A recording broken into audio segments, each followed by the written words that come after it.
To understand why Arnor fell, we must begin at its inception, for the causes of its decline are entwined with its founding.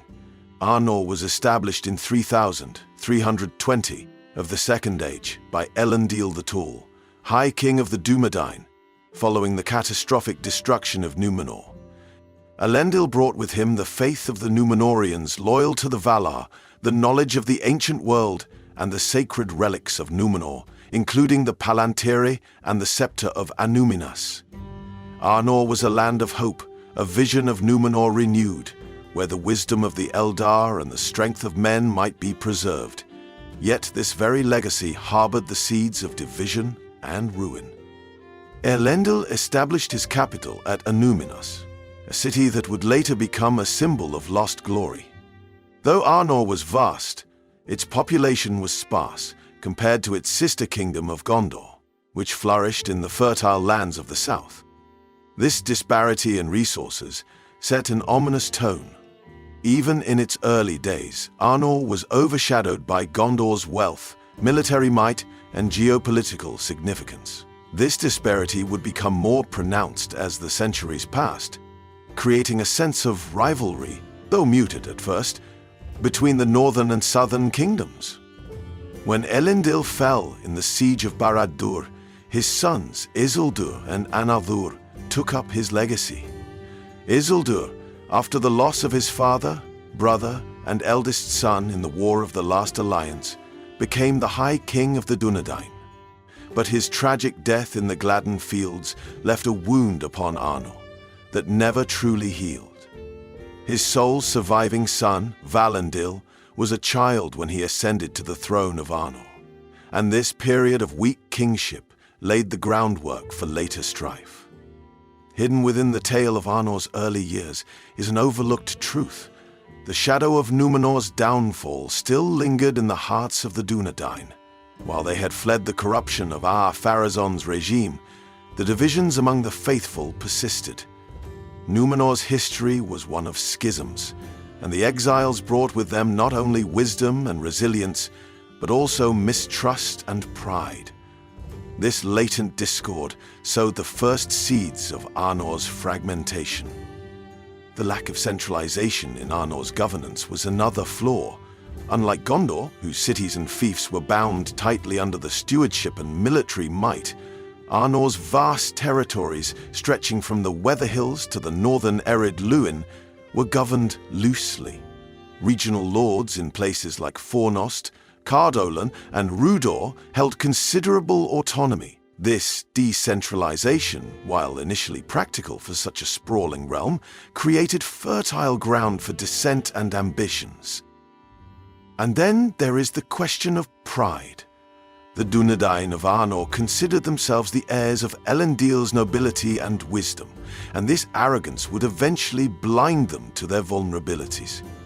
Though they maintained a strong connection to the Eldar and the wisdom of Elrond in Rivendell, they failed to heed the lessons of humility and vigilance that history had offered them.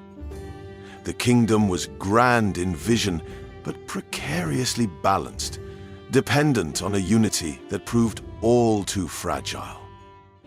The division of Arnor into three smaller kingdoms, Arthedain, Cardolan, and Rudar, a night 161 of the Third Age, was the pivotal moment in its decline. This event, known as the Partition of Arnor, was not an abrupt collapse, but the culmination of centuries of latent tensions. When King Eärendil died, his sons quarreled over their inheritance, shattering the tenuous unity of the realm. To understand why this happened, we must look deeper into the nature of Arnor's monarchy and the subtleties of its internal dynamics. Unlike Gondor, whose kings wielded central authority, reinforced by a militarized state, Arnor's rulers governed through a balance of tradition, prestige, and mutual allegiance. Elendil's line held immense symbolic power, but over time, this power waned. The lack of a clear succession law exacerbated the rivalries among Eärendil's sons. While Numenor's kings had a similar inheritance tradition, the faithful had not fully abandoned their more contentious dynastic practices. This lack of clarity, combined with personal ambition, led to the irrevocable fracture of the kingdom. The division was ostensibly geographical, but it was rooted in deeper cultural and political differences. Arthedain, the northernmost kingdom, retained the strongest ties to Elendil's lineage and thus claimed legitimacy. Arthedain, with its fertile lands and proximity to the Barrow Downs, became a more independent entity, skeptical of Arthedain's authority. Geographically isolated and less populated by the Dunedain, it gradually fell under the influence of men of lesser Numenorian descent, and later, the shadow of Angmar itself. This partition had several disastrous implications. First, it shattered the strength of the Dunedain as a united people. Each kingdom now had its own concerns, armies, and strategies, which were insufficient to counter growing external threats. Second, the rivalry between Arthedain and Arthedain in particular drained resources and sowed mistrust. Rhudaur's descent into enmity completed the disintegration, ensuring that Arnor could no longer function as a cohesive force.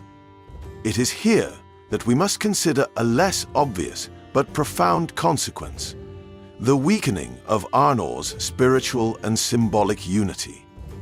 The line of Elendil, which should have been the beacon of hope and continuity, was reduced to a contested claim in Arthedain. The Palantiri of Arnor, once symbols of communication and wisdom, became tools of division as each kingdom sought to assert its dominance. The Seeing Stones of Amonsul and Numenor were coveted, while the stone at Elistirion became an isolated relic, looking westward in quiet lament. In Rhudaur, the presence of the Hillmen, a people with no loyalty to the Dunedain, undermined what little cohesion remained. These Hillmen, long mistrusted by the Dunedain, became pawns of the Witch King of Angmar, who saw in Rhudaur an opportunity to destabilize Arnor further. The collapse of Rhudaur into an Angmarian vassal state was a stark reminder that Arnor's divisions were not merely political, but existential, inviting external forces to exploit its weakness. The partition of Arnor was not merely a division of land, but a severance of identity. The Dunedain of the north, who had once seen themselves as heirs of Numenor's glory, now lived as factions within a fractured realm. Each kingdom tried to preserve its legacy, but none could match the collective strength they had once possessed. It was the first major step toward the eventual downfall of the Dunedain in the north. A slow unraveling that even the greatest of kings could not reverse. As Arnor's unity dissolved, a new and insidious threat emerged to exploit its weakness: the Witch King of Angmar. Established around 1300 of the Third Age in the northern wastes, Angmar was more than a military power. It was a calculated extension of Sauron's long-term strategy to erode the strength of the free peoples. The Witch King's arrival was no coincidence. He sought to dismantle the northern Dunedain and ensure that no kingdom in the west could rise to oppose his master's designs. The Witch King did not attack directly at first. Instead, he employed a strategy of infiltration and manipulation. In Rhudaur, where the line of Numenorian lords was weakest, he found eager allies among the Hillmen. By aligning with these factions, he transformed Rhudaur into a puppet state. This maneuver allowed Angmar to position itself as a direct threat to Arthedain and Arthedain, bypassing any need for open conquest in the early stages. The steady encroachment of Angmar exacerbated the divisions within Arnor's remnants. Arthedain, geographically exposed to the forces of Angmar and its Hillmen allies, struggled to defend its borders. Arthedain, though more stable, was reluctant to commit its resources to defend Arthedain fully. The mistrust between these two kingdoms, rooted in their long-standing rivalry, played directly into the Witch King's hands. He had no need to conquer swiftly. He simply allowed the mistrust to fester while he built his power. The Witch King's true genius lay in his ability to exploit not only the political, but also the spiritual vulnerabilities of Arnor. The Barrow Downs, an ancient resting place of great significance, became a focal point of his dark sorcery. The Barrow Wights, spirits bound to the service of Angmar, infested the tombs of the Dunedain, turning what was once a sacred site into a place of dread. This desecration symbolized the Witch King's success in undermining the very identity of the northern Dunedain. The Palantir too became tools of Angmar's strategy. While Gondor still maintained a strong connection with its seeing stones, Arnor's fragmentation reduced the utility of these devices. The Palantir of Amon Sul, the most strategically significant of the three northern stones, was constantly contested between Arthedain and Arthedain. Angmar's growing presence near Weathertop ensured that this Palantir became more of a liability than an asset, as it was often at risk of falling into enemy hands. By the mid-14th century of the Third Age, Angmar's assaults grew bolder. Arthedain and Cardolan, though nominally aligned against the common threat, lacked the unity and strength needed to resist. The fortifications at Weathertop and Fornost proved insufficient against the Witch King's relentless campaigns. Cardolan, already weakened by internal struggles, fell to Angmar's forces, leaving Arthedain as the last vestige of Arnor's once proud legacy. The fall of Cardolan marked a significant turning point. It was not only the loss of territory, but the erosion of hope. The line of the kings in Arthedain still held the claim of Elendil's lineage, but it was increasingly a claim without substance. The Witch King had succeeded in turning Arnor's weaknesses into opportunities, proving that the fragmentation of the kingdom was not merely a political failure, but a moral and spiritual collapse as well. With the fall of Cardolan and the subjugation of Rudau, Arthedain stood alone as the last remnant of Arnor. Under its kings, the heirs of Isildur maintained a flickering hope of restoring the kingdom, but the odds were stacked against them. The Witch King's forces grew in strength, and the kingdom's resources, population, and morale were stretched to the breaking point. The capital of Fornost, once a proud city, became a fortress under siege. One of the most poignant aspects of Arthedain's final years was its dependence on external aid. The Elves of Lindon, led by Círdan, and the Rangers of the North provided critical support. Rivendell, under Elrond's stewardship, remained a beacon of wisdom and refuge. Yet even these alliances could not compensate for the overwhelming strength of Angmar. The Dunedain of Arthedain were diminished in number, and their isolation was compounded by the lack of reinforcements from Gondor, whose attention was increasingly focused on its own struggles in the south. The reign of King Arvedui, the last king of Arthedain, was marked by desperate attempts to preserve the remnants of his kingdom. Arvedui, whose name means last king, was a figure of immense tragedy.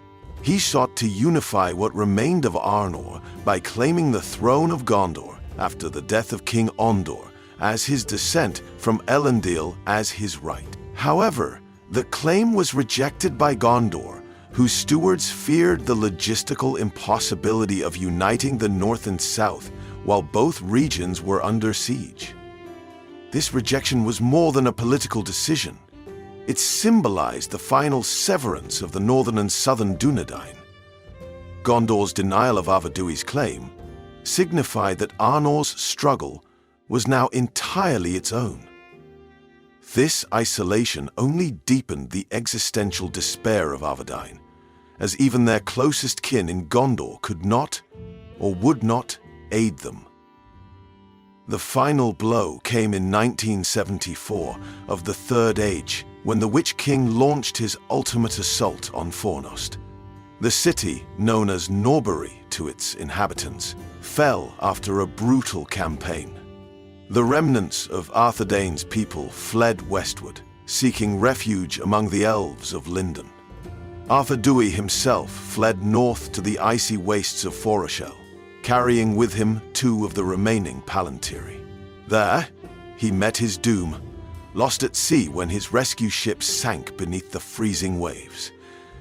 The Palantiri of Anumanos and Amon Sul were lost with him, leaving only the stone of Elastirion to survive into later ages. The fall of Fornost marked the end of Arthedain and the extinction of the kingdom of Arnor. Yet, even in its final moments, there were glimmers of hope.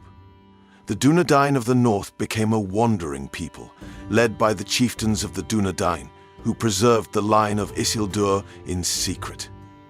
This lineage would endure for nearly 1,000 years, culminating in the return of Aragorn to the throne of Gondor and the reunification of the northern and southern kingdoms. The fall of Arnor was not merely a geopolitical event, but a profound commentary on the fragility of human kingdoms, even those blessed with divine purpose. While Gondor survived as a beacon of the Dunedain's strength, it too endured its own slow decline, suggesting that the fate of Arnor was not an isolated tragedy, but part of a larger pattern. The loss of Arnor revealed the consequences of division, pride, and isolation, even among those who possessed the blood of Numenor and the wisdom of the Eldar. The spiritual implications of Arnor's fall are particularly striking. The Dunedain, who were tasked with opposing Sauron and preserving the memory of Numenor, became a scattered and diminished people. Their failure to remain united reflects the deeper theme of Tolkien's legendarium, the peril of internal weakness in the face of external evil. The Witch King of Angmar did not destroy Arnor through sheer might alone. He exploited the divisions and mistrust that already existed. This lesson is echoed in the later history of Middle-Earth, where unity proves essential in the face of Sauron's resurgence. Yet, Arnor's fall was not the end of its legacy. The survival of the Rangers of the North and their secret guardianship of the Shire and Eredor ensured that the line of Isildur would endure. This continuity highlights Tolkien's belief in the resilience of hope, even in the face of overwhelming darkness. While the kingdom of Arnor was lost, its people carried forward a silent vigilance that would ultimately play a decisive role in the War of the Ring. In the end, Arnor's fall is both a tragedy and a cautionary tale. It reminds us that the mightiest kingdoms can falter if unity and vigilance are not maintained. Yet, it also offers a sliver of hope, for even in its darkest hour, the spirit of the Dunedain endured, waiting for the day when the heir of Isildur would rise to reclaim the legacy of Elendil.